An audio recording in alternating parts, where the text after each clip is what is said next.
All right, thanks for joining us today. We appreciate you tuning in here to Decor Roofing and Restoration, where every Wednesday is Motivational Wednesday, and we just share the message that God's put on our heart this week.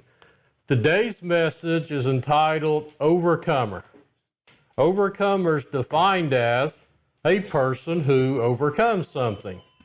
Now that makes sense, but if you go further into the definitions, it's one who succeeds in dealing with or gaining control of some problem or difficulty. That's a little more in depth. An overcomer is someone who deals with or gains control of whatever your problem or whatever your difficulty may be. To do that, you have to be tough-minded. You have to have a positive attitude. You have to have a degree of mental toughness, not only about you, yourself, but others around you. So your mindset cannot be overestimated. You have to go in with a positive mindset. You see, what you say about yourself influences both your successes and your setbacks in life. And when I first thought about that, we think about what we think about ourselves, that the positive thinkers, the successful people, the great athletes, the great business entrepreneurs, how they have this positive mindset, positive energy, positive vibe, and it impacts our success. But sometimes we forget what we say about ourselves also influences our setbacks. We can let negative thoughts creep in. We can talk down upon ourselves, and the same thing can multiply and increase and worsen even little obstacles and setbacks. So whenever you're faced with something and you want to be an overcomer, speak life. Now, what does that mean? Speaking life means it's knowing things are going to be okay in spite of your circumstances. No matter what your circumstances are, the chaos in the world, whether it's economy, war, conflict, politics, cancel culture, things in the news, things in your personal household, within your four walls, whatever your circumstances are, in spite of those, by speaking life, you know that through God's grace, everything's going to be okay. You see, we need to learn as Christians to control our circumstances, not to let our circumstances control us. When you speak life, you ignore your circumstances, you ignore your feelings, and you say, God's got this. If you could remember 3 words from this message, God's got this. Every time you face a challenge, every time you face a stress, every time something seems against you, and you're like, I'm an overcomer, God's got this. So if you ever talk to yourself, I can tell you this. Some of the greatest, most intellectual, in-depth conversations in the history of mankind occurred right here in my head. The world just doesn't know about it, but the greatest intellectual, thought-provoking, stimulating thoughts were in my mind. I have really good conversations with myself. I've never lost an argument with myself. However, there are those rare occasions and periods of doubt where darkness and gloom set in, uncertainty. And you'll say, well, man, how often's that been? Well, about 10 minutes ago. About 10 minutes ago when I was finalizing my prayer, it was like, are you really going to do this? What makes you qualified to get up and talk? Who wants to listen to you anyway? Who wants to hear from somebody in Bixby, Oklahoma talking about being an overcomer? You've got better things to do. Other people can do this. Take a break. You're not up to this. You're not meant for this. And what do? You got to stop and go in prayer. God's got this. I'm an overcomer. If I've been called to a purpose, we've all been called to a purpose, we can do this. So what do you need to speak life over right now, today? First, you have to name it before you can overcome it. So many times we're scared and afraid to name our problems and issues. We need to name our anxiety. It's just not anxiety. What am I anxious about? It's not just fear. What is scaring me? What's my Goliath? It's not just, am I in a valley in life? Am I worried about heading towards depression? Is there an addiction? Is there a financial stress? What is it? Name it. Name it and take it before God. He wants you to bring those things to you. If they're important to you, they're important to Him.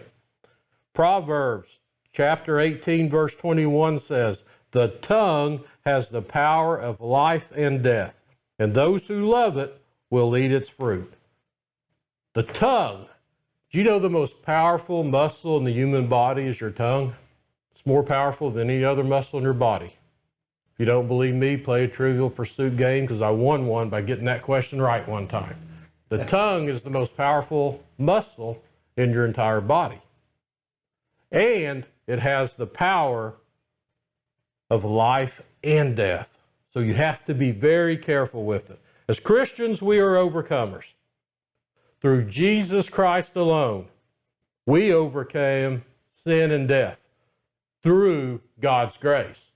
Not by our works, but because of the work that Jesus Christ did on the cross, we have overcome sin and death because He went before us and did it for us and gave us that same Spirit.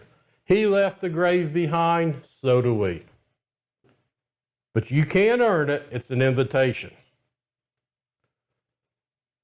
And you would think, if I've overcome sin and death through Jesus Christ, my Savior, then life ought to be rainbows and unicorns. It ought to be pretty smooth sailing after that. But it's actually quite the opposite, because that's where the real battle begins. Because while we were on the sidelines, devil didn't care. We weren't really rocking his boat. He could go fight bigger battles.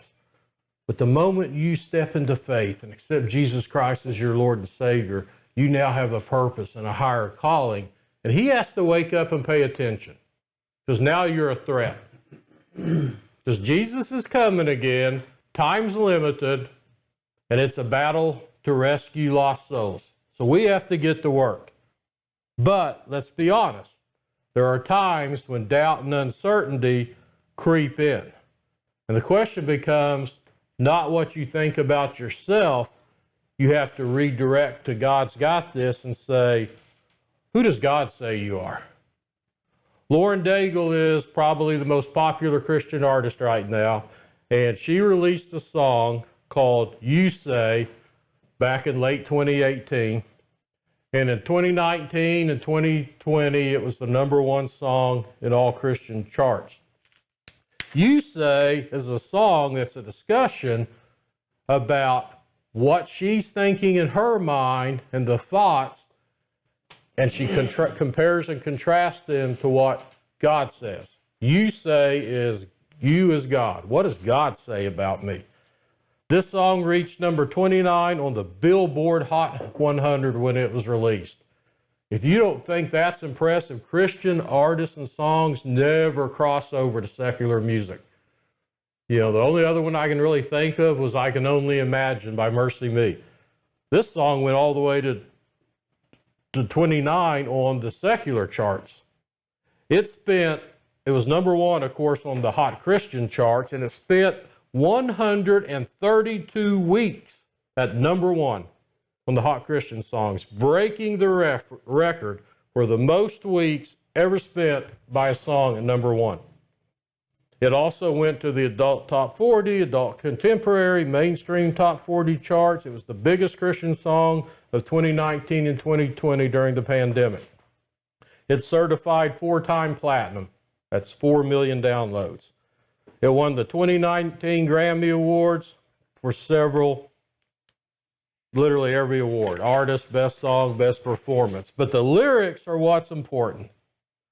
And the timing was so critical because the song came out when America went into a lockdown, and Lauren got invited to perform on Good Morning America, Jimmy Kimmel Live, the Billboard Music Awards, and the television music show The Voice. Those are 4 big mainstream media outlets that she was invited to come sing a Christian song. A media that tends to shun and ignore Christianity during a pandemic was inviting her to come sing a song of hope and encouragement about being an overcomer of her own thoughts. The opening lyrics of the song says, I keep fighting voices in my mind that say I'm not enough. Every single lie tells me I will never measure up. And how true is that? That we battle those same things. I'm not enough. I may never measure up. Your life reflects what you say about yourself. The reflections and where you are is a direct impact about what you feed yourself. And we have to ask ourselves, what does God say about me? In the chorus, it says, you say, she's talking about God, you say I am loved when I can't feel a thing. You say I am strong when I think I am weak. You say I am held when I'm falling short. And when I don't belong, you say I am yours. What an amazing thing to know that God says you're loved, you're strong, you're held, and you belong to Him. You are His. You are an overcomer. And doubt and uncertainty will try to creep in, and that's okay. Even at Life Church, we're going through a series right now called Doubting God, that doubt does not disqualify your faith. Questioning and asking the tough questions is an avenue to grow and lead to greater faith, because we're inquisitive creatures.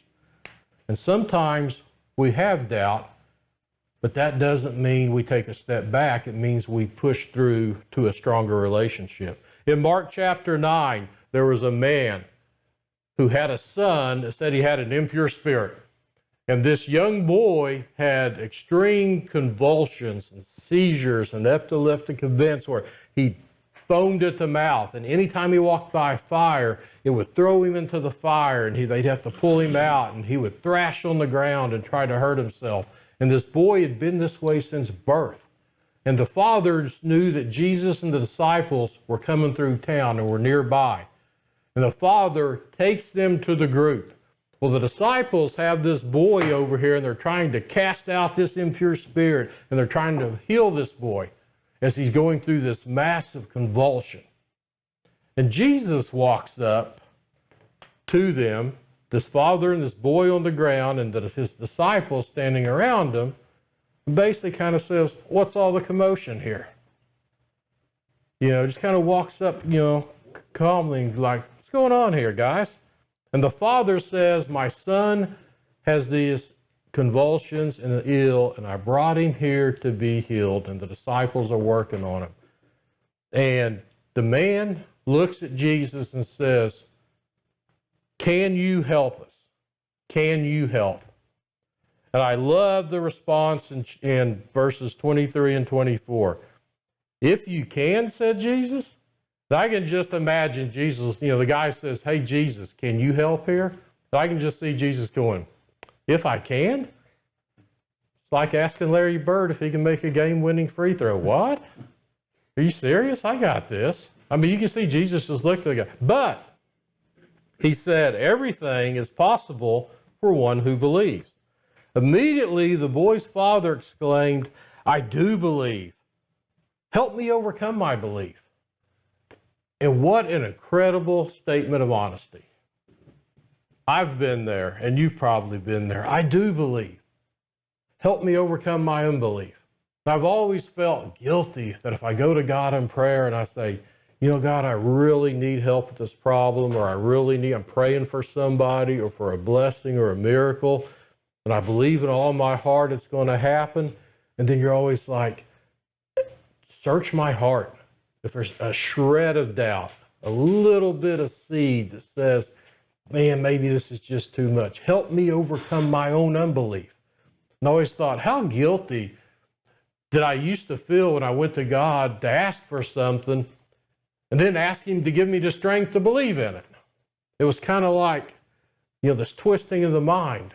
But then I read this story and I realized even the father, he made the effort to bring his sick child to Jesus, to the foot of Jesus, because he knew in his heart that was the only way his son could be healed. And even when Jesus asked him, if I can, and the man said, I believe, Help me overcome my belief. He even understood there was still a shred of possible doubt, but he was going to give it to Jesus, and whatever else, whatever gap past his own human strength, he was even willing to ask Jesus, fill that gap, please, for me. Just help me get there. What honesty. And we have to be honest with ourselves. To become an overcomer, we have to believe. And it's okay to say, Jesus, strengthen that belief. That's really all he's saying. I believe and continue to strengthen my belief. Help me to become an overcomer of doubt, of uncertainty, and of tough questions. Because Jesus wants us to be passionate about life. And the Father had passion. And he healed the boy. And he did exactly what he said he would do. So don't just go through the motions. Pastor Charles Swindoll says that life is 10% of what happens to you and 90% how you react to it. We spend so much of our life talking about the bad hand we're dealt. Oh, I got a bad hand in life. Oh, I got a tough break. Not my fault. And all we do is talk about the toughness, the bad break, the unfortunate situation in our life. Well, he said only 10% of it's that. 90% is how you respond and how you react to it. Because Jesus warns us. Being a follower of faith is not an easy path. And he doesn't promise us easy times, but he does promise us he'll be with us every step of the way. And I'd rather be in a boat with Jesus in the middle of a storm than in a boat by myself on calm waters. Because you know if he's with us, there's an answer. We control very little of what happens to us, but we always control how we respond. You may not be able to control what somebody says to you today. You might not be able to control what happens to you today in the world, in your personal life, but you have full control of how you respond. And respond by taking it to Jesus and rely on walking with him.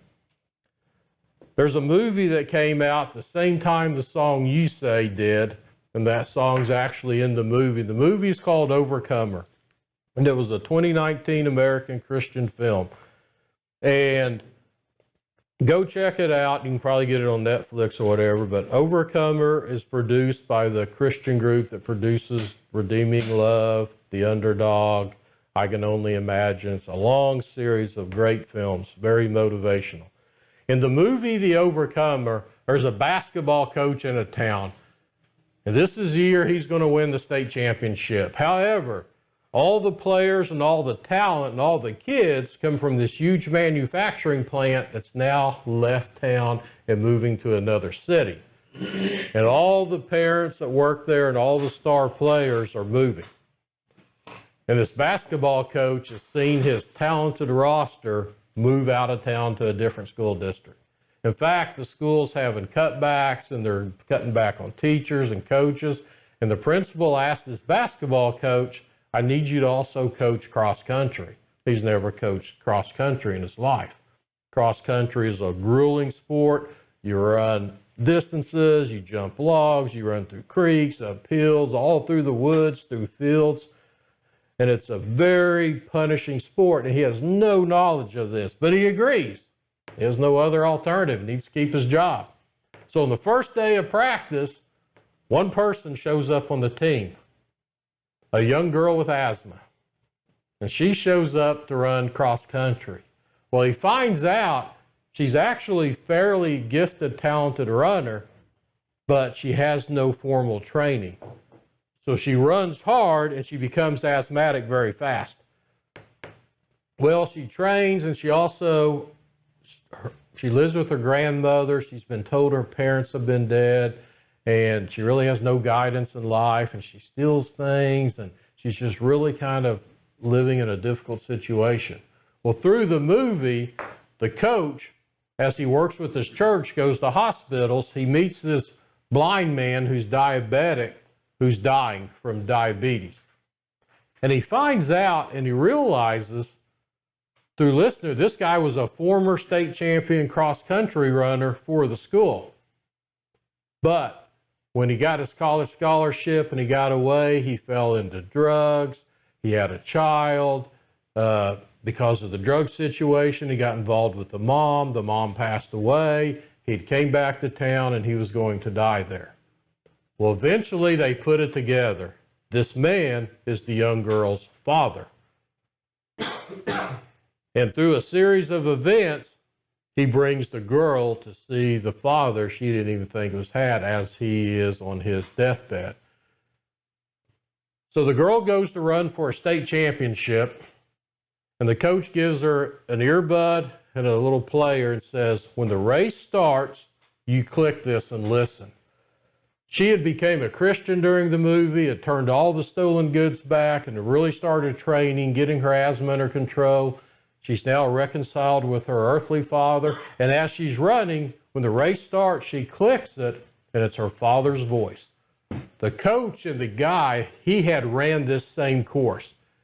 He knew what the state record was for this division. He knew the defending state champion was there to defend. He knew what her time was.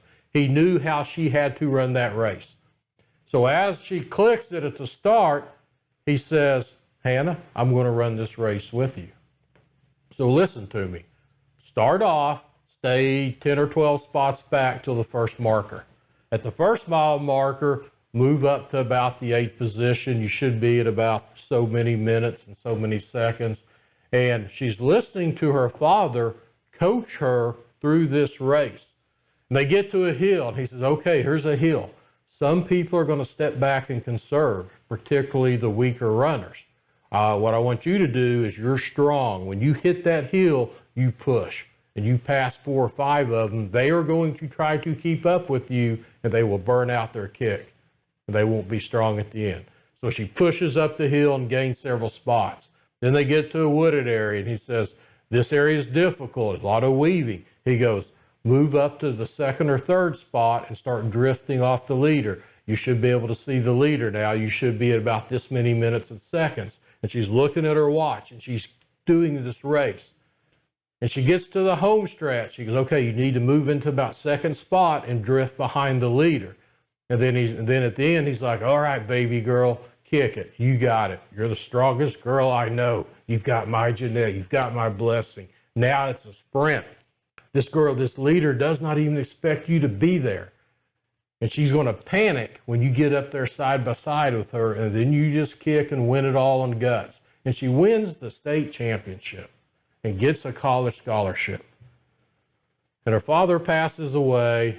She's off to college. And at the end of the show, she's giving a speech to fellow cross-country runners about her success story in life, how she reconciled with her father, how the father coached her through this race.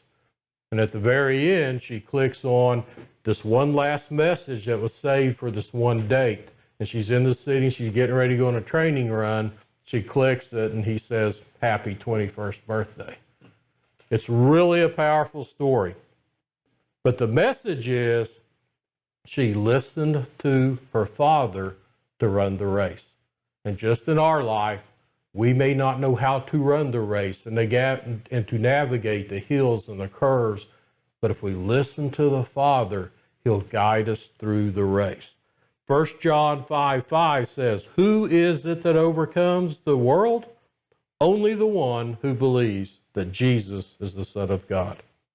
As Christians, we have the power to speak lives to ourselves and to others. So if you need to change your life, then do so. Listen to the Father as He guides you. Put the earbuds of God in your ears and hit play, and He will take you through the race of life. You see, the attitude you walked into this office with today will determine your levels of success, not only today, but for tomorrow. What was your mindset when you woke up this morning? Were you speaking life into yourself? Were you positive? Was it like, man, today's Wednesday, we have to go to work early and go to Bible study? Or was it, oh gosh, today's Wednesday, I got to get up early and go to Bible study? I mean, which one is it? Are you speaking life, or are you already setting yourself up for today's 30 minutes longer? Whatever it is, speak life. Being an overcomer is acknowledging that our God and our faith are stronger than any problem or circumstance you're going to face in life. He is bigger than your problems. So maybe it's time we stop telling God about our problems and our storms, and maybe it's time we start telling our storms and problems about our God. We start saying, anxiety, let me tell you about my God. Fear, let me tell you about my God. Failure, doubt, uncertainty, let me tell you about my God. Let me tell you who's on my team. Let me tell you who my coach is. Ephesians 4:29 says, do not let any unwholesome talk come out of your mouth, but only what is helpful for building others up according to their needs, that it may benefit those who listen. What we say, speak life into ourselves, into our minds, and speak life to others. Encourage them along the way as well. Our strength is seen in the things we stand for. Our weaknesses are seen in the things we fall for. That's been put, if you don't stand for something, you'll fall for anything. Today, stand for Jesus, because you are an overcomer. Thank you. God bless. Next week, May 4th, we got a special guest speaker. My nephew, Cole Corvin, is going to take this. I'll be out of pocket next Wednesday, but tune right back in. I know he's been working on a great message for us, and we'll look forward to that one next Wednesday. Have a blessed week.